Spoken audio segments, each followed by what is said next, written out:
Ito, letter to Carla. Sige, basahan ko Ito kasi, di ba, kung matatandaan mo, dati, naggawa ka rin ng sulat sa akin.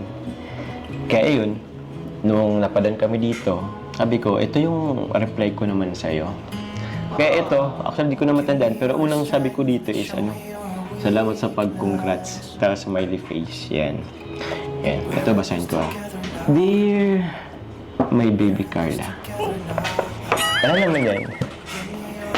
Ano kasi yan? Tsaka reverse ko iba na ngayon Dati kasi, medyo hindi pa tayo masyadong Pero yan. Dear baby Carla. Huwag ka kasing tumawa. Hindi naman po kasi yun yung nakalagay. Nire-revise ko nga. Kasi ito, noon pa kasi to. Yan mo na kasi ako.